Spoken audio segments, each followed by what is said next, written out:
Hey there, welcome back to my YouTube channel where we delve into the who, what, where, when, why, how of Toronto real estate. After all, what other questions would you have?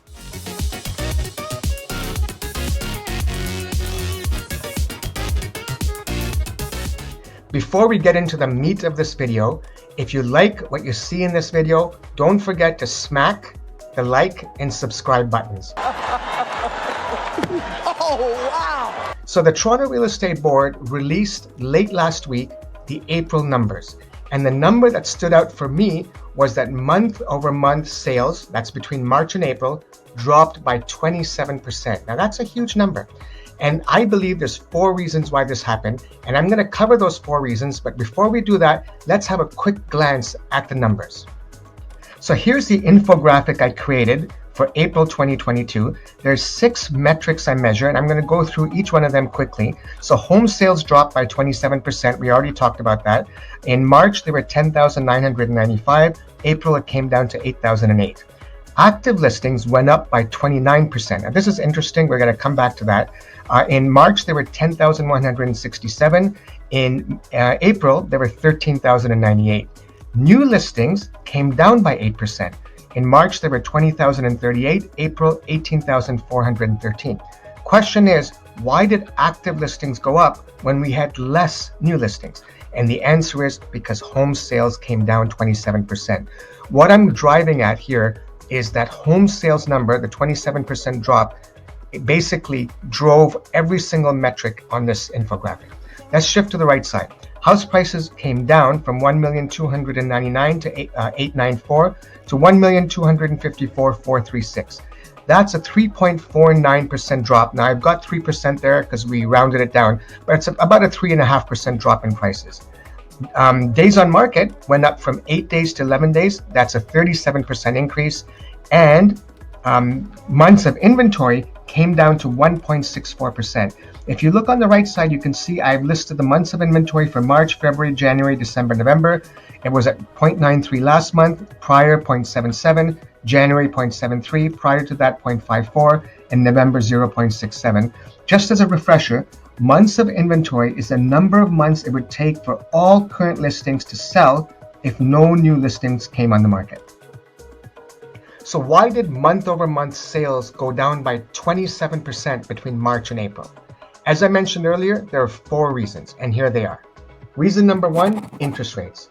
Reason number 2, we borrowed activity from the future. Reason number 3, inflation. And reason number 4, Russia's war on Europe. So I'm going to go over each one by one, but first 2 I'll spend a little bit more time on, and the last 2 I'll just mention in passing. So here we go.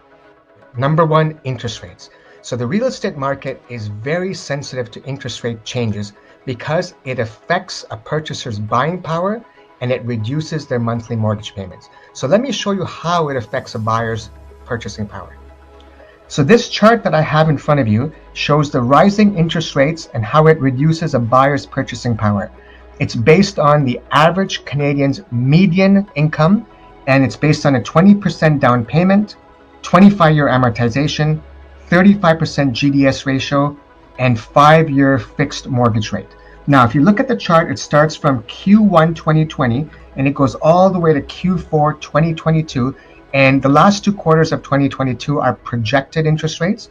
And keep in mind, this is for all of Canada. So Q1 2020, we see over here that the maximum purchase budget was $559,800, Q2 $617,700, Q3 2020 $635,900, and Q4 $655. Now this upward trend also coincided with interest rates coming down. Now let's go to Q1 2021. $670,700, Q2 was $660,700, Q3 $648,500, Q4 in 2021 was $643,000. Now let's go into Q1 2022. It was $629,200. Q2, which is where we are right now, is $572,300. Projected Q3 is $555,100, and projected Q4 is $554,100. So this shows the interest rates and how purchasing power is affected.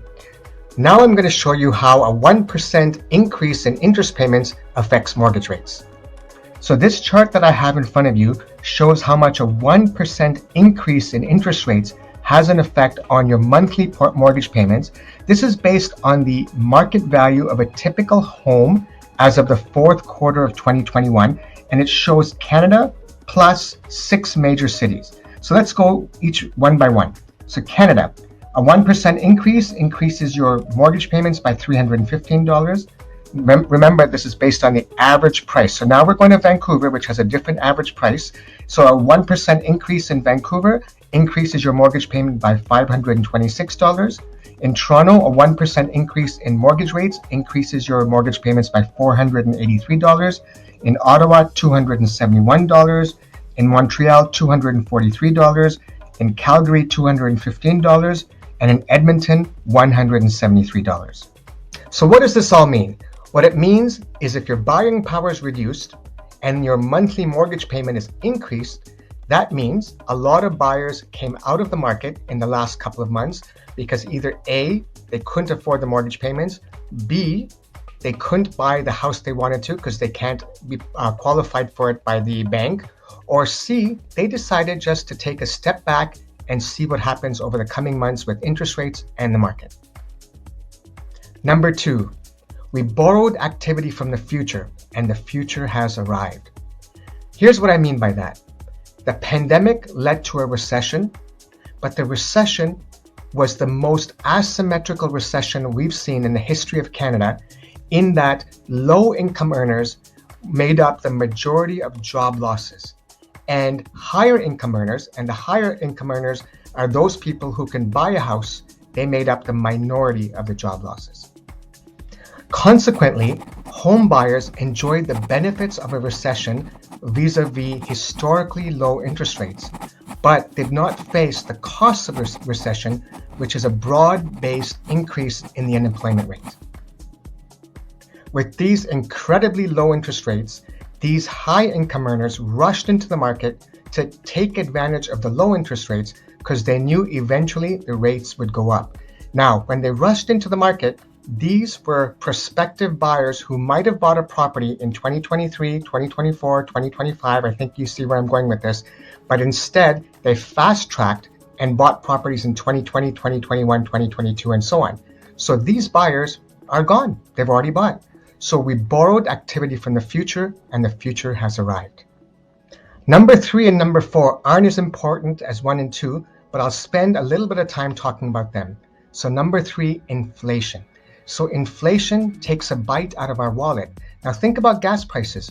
We had $2 today. Imagine paying $2 for gas now, May 2022, and think about what you were paying last year and the year before. Voila, need I say more? And the second thing about inflation is, as inflation goes up, the Bank of Canada is going to increase interest rates, and we already talked about what interest rates do. Number 4, Russia's war on Ukraine. Now, this war has created a heightened sense of uncertainty amongst people, and we know what uncertainty does. Secondly, the war has created supply chain issues, which has led to inflation, which we just talked about, and of course, inflation leads to high interest rates. So what does this all mean? Well, let's go back to that infographic I showed you at the beginning, and let's tie everything together. Have a look at that top number, which we've already discussed. Home sales dropped by 27% because we had less buyers in the market. And then the bottom 2 numbers on the left side, even though we had less new listings come on the market, active listings increased. As a result of active listings increasing, we have more months of inventory. And because we have more months of inventory, if we take into consideration the law of supply and demand, more supply, less demand, the average price came down, and it took more days to sell a property. So days on market increased from 8 days to 11 days. House prices came down from 1,299,894 to 1,254,436, approximately 3.5% decrease. Hopefully now you have a better understanding of why month-over-month sales dropped by 27% between March and April, and how that affected the rest of the numbers. So if you like what you watched, don't forget, smack the like and subscribe button, and I'll see you in the next video.